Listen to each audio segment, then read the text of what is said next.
Hello. Hey, how are you? Good. Hi, Chris. Hi, How are you? I'm okay. Hey, Kristen. How are you? Long time no see. I know, I feel like it's been an eternity. What are we doing tomorrow night? Um, no offense, but something else. No offense taken. Right?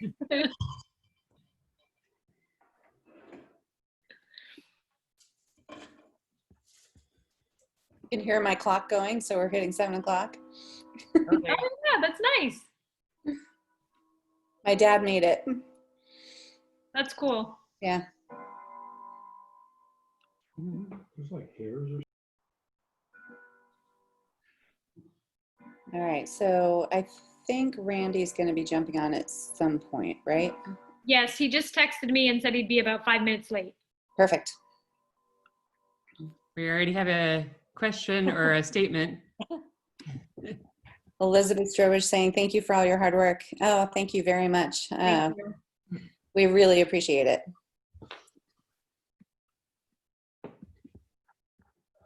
I have to say, I loved William's smile mask today. It was very cute. All right, why don't we go ahead and just sort of jump right in. Let's see, we've already got about 17 people on, so we're ready to rock and roll. Kristen, why don't you kick off tonight? Sure. So we all think it's super fun that we're having our first full week of school and we get to see everyone 2 days in person. Lots of happy faces, and it's more than just the smile masks. They're happy faces under the masks.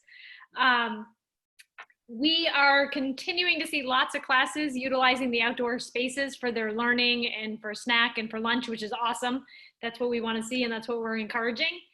I asked families to send pictures of their at-home learning spaces, and I'm getting lots of really fun pictures. Families have worked hard to create good learning environments at home, and it's really fun to see those pictures. What else do I have? We still have some concern about remote learning and children participating in their remote learning. And I just want to take the opportunity to remind everyone that those remote learning days are still school days, and super important that the kids get their work done on those days. And it affects what's happening in the classroom when they come back. So if we can really make sure that gets done. What else? Going hand in hand with that, because kids are spending so much time in the classrooms, we don't want to use recess as we don't want to use recess as a time for them to catch up on the work they haven't done. So we really don't have a time for them to catch up on that work. So what work isn't getting done at home is affecting the work that's being done in the classroom. And so the last thing I have is that we still do have some kids being dropped off at the 6th grade wing or the fire station. And Chief Parsons has been clear with us that that needs to stop for safety reasons. So if we can make sure that's not happening, that would be great. And other than that, I think every teacher, every staff member would probably agree that the hybrid model is the hardest model of teaching that we've ever done, but everyone is working really hard and everyone is tired, but everyone is super happy to see the kids and be back at school. Great. Thank you very much. Chris, how are things in your school counselor world this week? Well, I was able to start some lunch bunches this week, and it took me a long time to figure out exactly how to do that in this hybrid model. But I think what I'm going to do, I'm going to push into classes during lunch for 6 weeks, and we're gonna do a whole series of managing like big emotions, and then I'm going to switch to doing those lunch bunches remotely so that the remote academy kids can also participate. And when your child's lunch bunch starts, you'll get an email from me. So look for that. I also wanted to say a couple things. I think it's really important to talk to your kids about the fact that this isn't a permanent situation. I think it feels like we've been wearing masks forever, and it is a temporary thing. I've been trying to say to kids, well, actually I said it to a couple kindergartners, when you're not wearing a mask anymore, I'm not going to be able to recognize you because I'm recognizing just the eyes. So I think it's really important to give everybody some hope about that. Two things I think it would be great to talk to your kids about is ask them what is something that they've been proud of about how they've dealt with this whole pandemic. What I've noticed from kids is that they're getting along better with their siblings. Maybe they learned how to empty the dishwasher during this time. Another thing that families have been doing is they've been really getting creative about different things that they're doing with their families. I've heard about backyard campouts and movie nights, and ask your child what has been something that our family has done that you want to make sure we continue when this is all over. I think you'll get some good information from that too. And I hear about a lot of great family things that have been happening. It's exciting to hear. Great. Thank you. Karen, how are things with the school nurse world? School nurse world is going good. I think we're COVID free at GVS and in the surrounding area, and I think that's great. It means that we're doing what we need to be doing. We're social distancing, we're wearing our masks, we're washing our hands. COVID thrives on crowds, close contact, cramped spaces, and so keeping it, spaced out is great. I was listening to Dr. Chan earlier this afternoon with Governor Sununu that giving a statement was talking about now is not the time to relax social distancing and other community mitigation measures that are in place. I highly support that as well. We've had the A group in school for 5 total days and the B group in school for 4 days. So that's not a lot of time for this little experiment. But so far so good. I'd like to keep it that way and reevaluate later. I know there's some discussion in town on that. My one good thing today is I applied for a CLIA certification for the school so that we could run COVID tests at school eventually. This would help a lot with the parents that call in the morning. My kid has a stuffy nose, runny nose or just a cough. No fever, and I have to send them right now to get COVID tested because that is the recommendation. And I know it sucks, it's frustrating. I do appreciate the families that are answering those questions honestly and keeping their kids home and taking them in for the tests. I really appreciate that. Eventually, hopefully, so the plan is, I believe the state is going to be getting Abbott Binax now antigen cards and dispersing them. The hope is that they will disperse them to the schools, and that is why I got the CLIA certification to be able to run those at school. And so my hope is eventually you can call me in the morning, let me know that Kristen's got a little cough, a little tickle, but no fever, no other symptoms, and I can meet you outside, do the swab. In 15 minutes, we'll have the results, and if Kristen's negative, she can come back to school. Also, that would work great for staff too, same thing. So a lot faster, especially when I heard that Dartmouth's machine broke today or is down today and is taking longer for the results for today. But other than that, please answer those back to school assessments before 8 o'clock. I'm making a lot of phone calls still, and I don't know. I'm here if you have any questions or want to talk. Thanks. Karen, we had one question pop up. Do you have a physician to sign for the waiver? Sorry, what? It says, do you have a physician to sign for the waiver? I'm assuming that's for the CLIA application. I did not need a waiver. I did not need it signed by a physician. Okay. And I don't know if I'm interpreting that question correctly, but I'm assuming that's regarding the CLIA application.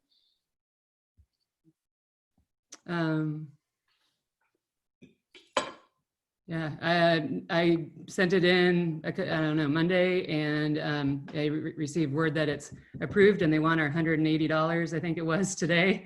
So I don't know that I need a physician to sign the waiver. I'm sure I can scare one up, no problem if I do. Yeah, I'm sure they would have told you if you need one also. And it's $180 we're very happy to pay. Yeah. We have a that is great. And another comment, I know we were sad to learn that our child had to have a COVID test when she developed a runny nose, but it ended up being really easy and not a big deal at all. So yeah, we've been really fortunate in our area to have really quick turnaround testing time. And the other thing is, if Randy's going to talk next, if everybody's done with me, I'm still going to listen, but I'm going to turn my video off so you don't watch me eat dinner. Okay. Well, it depends on what you're having. Steak, potatoes from the garden, and kale from the garden. Woohoo. Good. Thanks, Karen. Randy, how are you? I'm unmuted. I'm good. Sorry, I was just coming back late from watching Ben play some golf, which was great. So I'm doing good. I'm assuming you would like a report here. I think things are going pretty well from a tech standpoint. Everybody seems to have their devices. The devices all seem to be working for the most part. We've had a couple little minor things, but I think we've gotten through them, and seems like things are going pretty smoothly on the technology front. We are still getting some experience with supporting people who are doing the remote while the live stuff is going, and I think that the staff who are doing that are getting their bearings and getting the tech ironed out. So I appreciate people's patience with us as we get that all going, and also for the people who are in the remote academy, we've had some issues we've had to work our way through, but I think we're at the point now where everybody is able to be doing what they want to be doing and should be doing, and we've got workarounds for any of the problems that they have. So everybody should be working on all their tech for across the board. How are you feeling with that compared to a week ago? A lot better. Last week it was pretty chaotic and crazy trying to just get everything ready for it to happen and for it to get all out there. And I think things are starting to settle down. The kinks that people have gotten worked out. And I think people are just kind of cruising along at this point. So let's hope that continues. Awesome. And you have your own shout out here, Randy. Thank you to all GVS teachers and staff, but especially shout out to Randy, whose workload has gone up so exponentially in the last 6 months. Thank you. And thank you for your patience. Well, thank you. And again, I couldn't do any of this without everybody being helpful and cooperative and patient too. So that's been very good. And I feel very lucky to work in this community with these people. So thank you. We had one question pop up that I think is for you or Kristen maybe. Today we had a few minutes when the remote learning coordinator lost their connection and the kids were alone on the Zoom. How should parents handle that if we see it happening? The kids did okay, but just got a little crazy until the coordinator was able to log back on. Right. I think in those scenarios, if the coordinator or the teacher somehow gets off of the Zoom or the meeting that they're supposed to be on, I'm assuming they're going to try and get right back on, but I would almost think that if there's a parent there or the students are there, that they ought to give them maybe a minute or two to come back, but otherwise they could reconvene at another time. We don't really like the idea that there might be students that are in a video thing like that without an adult in the room necessarily. And I get it that there's parents there too, but inevitably we're going to run into technical issues, and the best thing to do is just sometimes pause, regroup, and come and try again. And I think I know who you're talking about, and I think I'm on what their issue is, and tomorrow we're going to work it out. Great, thank you. We have another comment. I tried one of the Choose Love at Home lessons, heard a lot of the things that Chris was saying over the summer at Breakfast Club. It was nice to see the boys making connections with things they've done at school. Thank you, Chris, and all the teachers. Chris, how do you like the Choose Love program so far? Oh, you're muted. I've been hearing some really good things from teachers about it, that when they're using it, it's bringing up a lot of great discussions in the class, and it's giving kids chances to make connections. And I think it's a real positive program. I like that these first 4 weeks are dealing with all of the things that we've been dealing with lately. So just a quick thing from me, we are just about with one more day, close to finishing our very first whole week at school. I know it seems like we've been in the opening process, but this is really still truly our first week. I do recognize that we've heard from parents this week a lot of questions about when are we opening up in full. We've heard that a lot this week, and I do want to let everybody know that our progress monitoring team is meeting every Wednesday night and reporting out on all the different factors that come into play for our whole operational model, not just opening up, but where we are, how hybrid is working, how things are going. And those minutes will come out in my newsletter and will be presented at every monthly board meeting. So hopefully that lets you know where that is in process. But I also do want to remind people that we still haven't even had a full week. So we do need data, and we do need time to see how everything is working before we make any quick judgments. Are there any questions or comments tonight?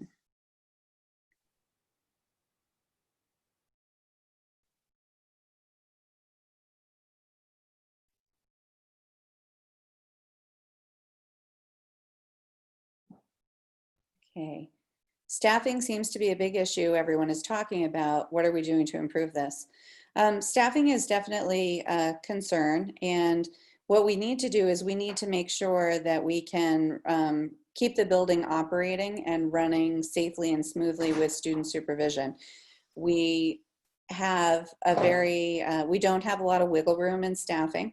I know that when we have had teachers out so far because they've had to quarantine, on the one hand, we've been lucky because the teachers who have had to be out have been able to get a test back within a day and have been right back in. So again, that's a really good thing in terms of testing.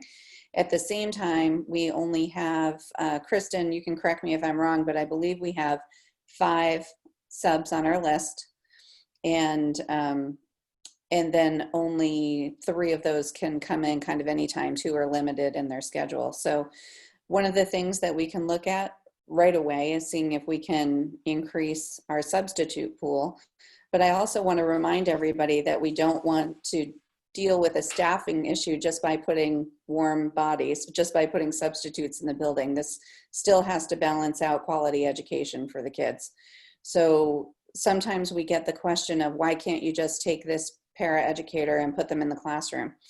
There are times where we can do that, but there are times where we can't because we would not have the kind of supervision we need, or that paraeducator is responsible for specific students with special education needs. So there's really a lot of different factors that come into play when we look at how we look at ratios, how we look at safety, how we look at all of our health parameters and protocols that we're looking at.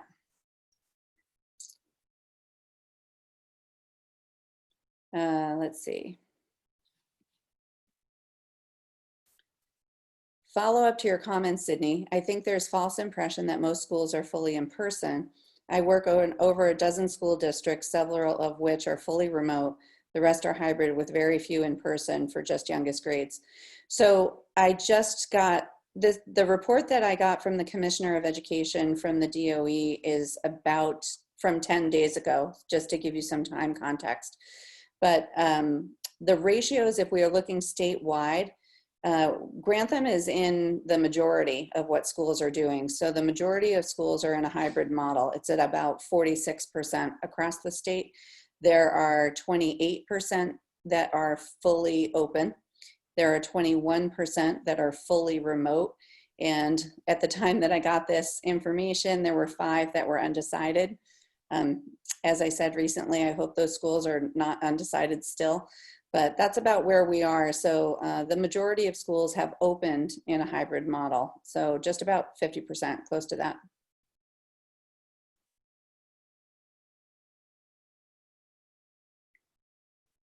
Let's see. Just want to plug the book matchmaker program now being offered by the Dunbar Library. While the apps on the iPads are great, truly my kids love playing and learning with them. I've wanted to get them off screens and reading physical books. I was able to give age, reading level, and subject interest level, and got a huge grocery bag of, I'm assuming, of books. Thank you to Dawn at the library. So something we discussed last week at this meeting is that our library program at GVS will be coordinating with the Dunbar Free Library. So we do want to encourage everybody to make sure that you get that library card, because everything that Mrs. Klein is doing at school with exactly what you're talking about, Isabel, will be able to be coordinated with the Dunbar Free Library. And we have a safe way, a safe protocol for kids to take out books and return them and then quarantine them for the next round. So we do highly encourage that. So I'm glad it's working really well for you. Next question. So what makes Hanover and Lebanon different than us in terms of staffing, and what can we learn from them? Well, Lebanon is also in a hybrid model.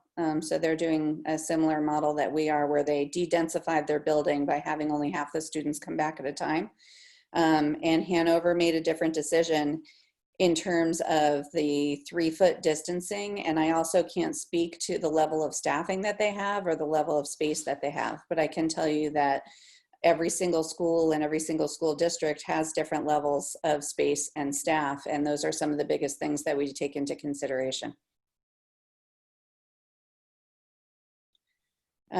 I continue to be incredibly impressed and grateful for the care, dedication, and effort the whole school community has put in to educate and care for our kids and staff. Thank you for being such a wonderful team and for everything you're doing. Thank you very much. We appreciate it. We thank you for being wonderful parents and a wonderful community. We do know that this is not easy. I think we all recognize that. And the important thing is that we just continue working together to, figure out where we go from here and making it the best year that we can for the kids. I have concerns about us publicizing what different students are doing with their remote learning environments. Sharing this publicly could emphasize how some kids have a full classroom in their household while others are lucky to have a clean seat at their kitchen table. I don't want us to make kids who don't have the opportunity to have a full learning space feel bad. Thank you. And Kristen, do you want to comment on that? Because I'm sure you're sensitive to that. Yeah, and I hadn't thought about that, so that's great. So it wasn't something that people had to do. It was just a fun way to celebrate learning at home. And just people who were sending in pictures, we were going to do a quick slideshow and just show that learning's happening at home. I hadn't thought about the way Mrs. Barrett is thinking. Thank you for bringing up that point.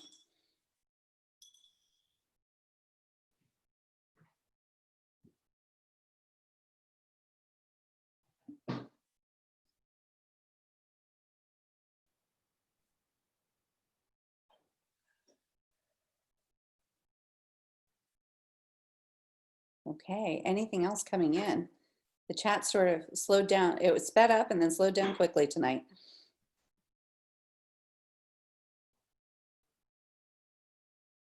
We appreciate you all. This isn't easy. It's clear how dedicated the GVS staff are. Thank you. So thank you for saying that. We appreciate it. We do have an incredibly dedicated staff. And I know that from all the conversations that we've had, everybody's thinking about kids and thinking about safety. We are still thinking about our staff health and safety too. So all of those things come into play. And we are a community that really cares about each other. And that right now means also taking care of each other.